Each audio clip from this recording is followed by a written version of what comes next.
Welcome to our class. Let us have a prayer prior to our lesson. Dear Lord and Father of all, thank you for today. Thank you for how you provide for us all. For your protection and love, we thank you. Please help us to focus our hearts and minds now on what we are about to learn. Inspire us by your Holy Spirit as we listen and write. Guide us by eternal light as we discover more about the world around us. We ask all this in the name of Jesus. Amen.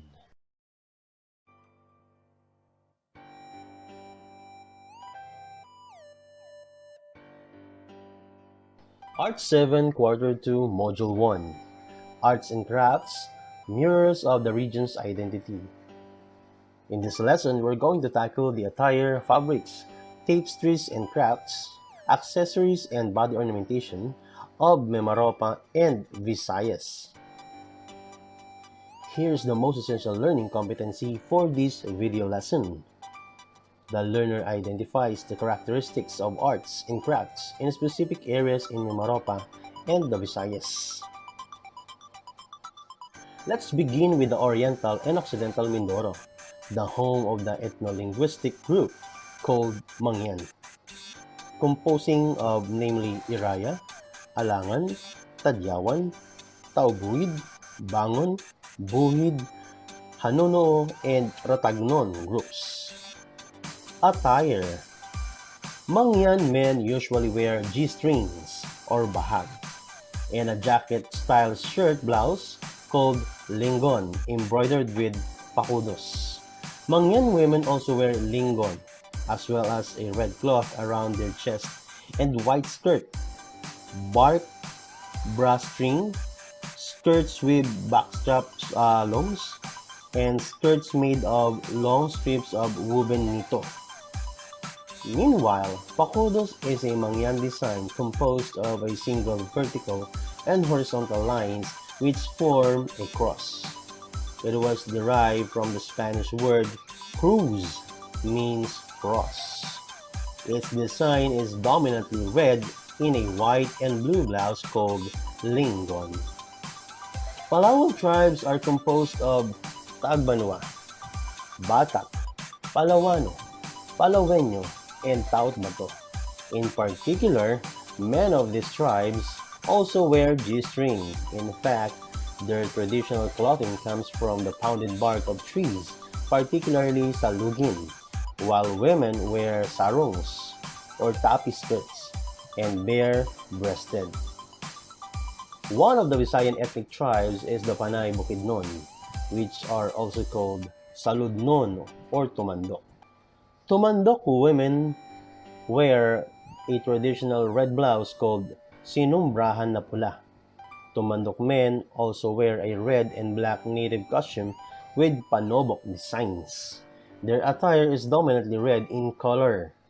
Meanwhile, Patadjong, a wrap-around colorful skirt with linear and geometric designs, checkered or square designs, usually in bright color combinations, is usually used also by Visayan women as a skirt, paired with kimono, made from pineapple fiber, along with a handkerchief called tubao, that is usually placed above the right shoulder. Fabric and tapestries. Ramit is a woven textile made from indigo-dyed homespun cotton with intricate geometric patterns. It was created by the Buhid and Hanunoo Mangyans of Mindoro. Like the Kadangyan of Bontoc in Mountain Province, the Banton in Romblon Island has also a burial cloth woven from red, black, and white abaca threads known as Banton cloth, which is said to be 400 years old and was found in a wooden coffin in the said province. Because of the Spaniards' love for dresses in the 17th century, a cloth made from pineapple fabric was born and it was called Barong Tagalog. Until this day, pineapple fabric is still in demand, and one of these proofs is the Tipenya fabric, from plant to textile of Rurungan sa Tubod Foundation Incorporation in Palawan, which comes from the leaves of the native pineapple. In forest nearby Puerto Princesa, which produce products such as cover up, jacket wrap, and shawl.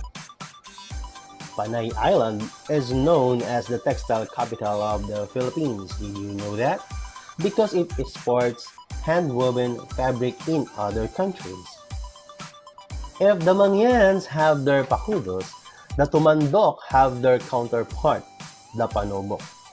It is a traditional embroidery which decorates native bags, handkerchiefs, headgears, and bracelets. Panobok comes from two local words, tubok and manunobok. It has different designs and motifs of nature, such as bulaklak ng labog or linabog, rosel, sudlikama, sikag-sikag, bulaklak putik, pako-pako, tuko-tuko, pakpak-aguring, tugi-tugi, binunghay, and giri-giti. Moreover, a textile common in western provinces of Visayas is hablon. A Hiligaynon word for habol or habol means the weaving process and the textile itself. It is a glossy, smooth, colorful textile composed of vertical and horizontal lines which comes from the combination of silk and cotton. It is used to make patadyon. Hablon industries can be found in Miagao, Arevalo, Janyuan, Laro or Haro, Mandurriao, Molo, Santa Barbara, and Tigbawan. Banana fabric hand-woven from the fibers of banana leaf is also a popular fabric in Visayas. It is used in making Barong Tagalog in Visayas. Textile in general serves a different purpose in culture. For example, burial cloth cannot be used as a tablecloth. Arts and crafts. Mangyans are known as weavers of nito, nipahat, and basket, as well as pipe makers. They make products such as baskets, jars, trays, plates, and cups out of nito with particular patterns and designs of men, animals, trees, and other objects. Marinduqueños are loom weavers. They use buli or buri pam and raffia or raffia, which are abundant in their area. They produce buntal fiber, which is used in making quality bags, placemats, and table runners. Nito vines can also be found in Marinduque and are being weaved by mostly married women who underwent training provided by the local government. Products made of nito are baskets, fruit trays, paper plate, holders, and more.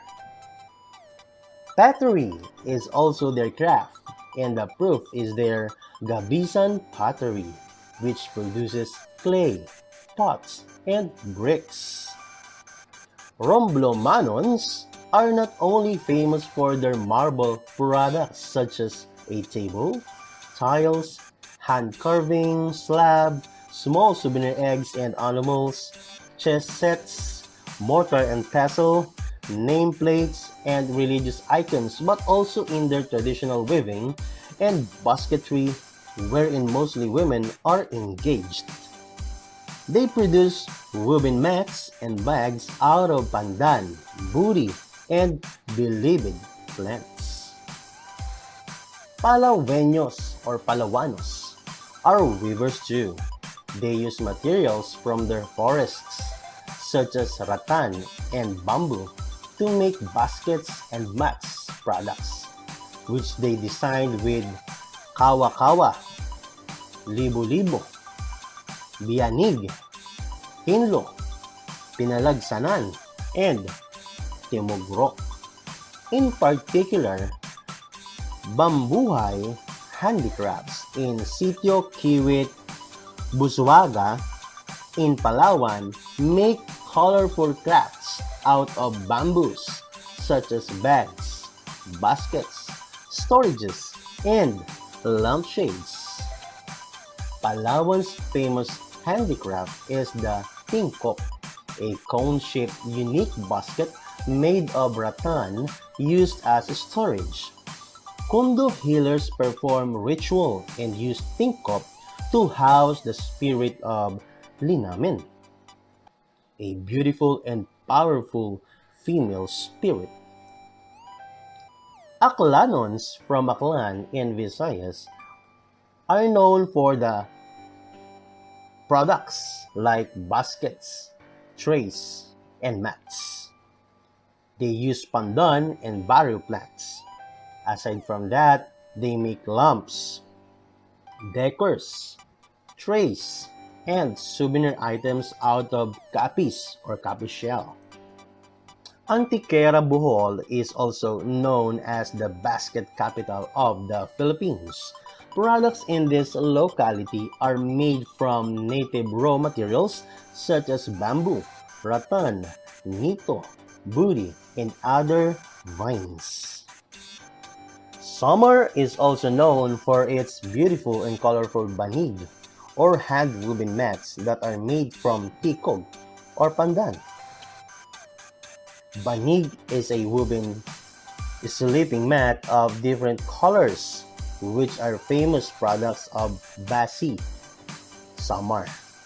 It is made of tikog, a reed grass that grows in swampy areas along the rice fields. Nowadays, banigs are used as wall decorations, bags, purse, laptop sleeves, and more. Bohol, Panay, and Samar are also known for their sinamay weaving, which they use woven fabric made from the finest abaca fibers called sinamay and produce products such as bags, baskets, and wall decors. Lastly, Cebu is a world-class furniture producer. Cebuanos use indigenous materials such as coconut shell, baril, rattan, kapis, and wood. Accessories and body ornamentation. Mangyans are fond of wearing accessories. Women wear colorful beaded bracelets and necklaces. They also use braided nito belts and blue thread earrings, while men wear tight chokers and long beaded bracelets or necklaces. Furthermore, both men and women of other tribes wear twilled rattan belts with pockets and coils of red-dyed rattan around their waists and wear accessories made of copper wire. Because of Palawan's geographical location, pearls are naturally abundant in the province. Several types of pearls that are used as a staple material to create earrings, bracelets, and necklaces comes from the giant plum. Panay Bukidnon, or the Tumandok, women wear a choker-type necklace designed with panobok and coins called baliog. A wristband or armband. The pulseras na tinubkan is designed with panobok. Walcos belt with coins and panyo or handkerchief are designed with a panobok combination of matang punay and fishbone used in binanog. Pudo, a heirloom headdress paired with baliog and biningkit with coins to show their family's wealth. In terms of body ornamentation, Visayans are called pintados by the Spaniards because of their tattoos, which they considered as symbols of male pride and bravery. It shows important events in a person's life as well as the status and ranks in the community. The designs of tattoos are mostly pictures of people, animals, and plants. Lastly, tattoo artists use dyes from plants and needle-like tools from sharpened bird bones, seashells, and thorns. Thank you for watching. Success starts within yourself. Brace yourself and accept the academic challenges. God bless.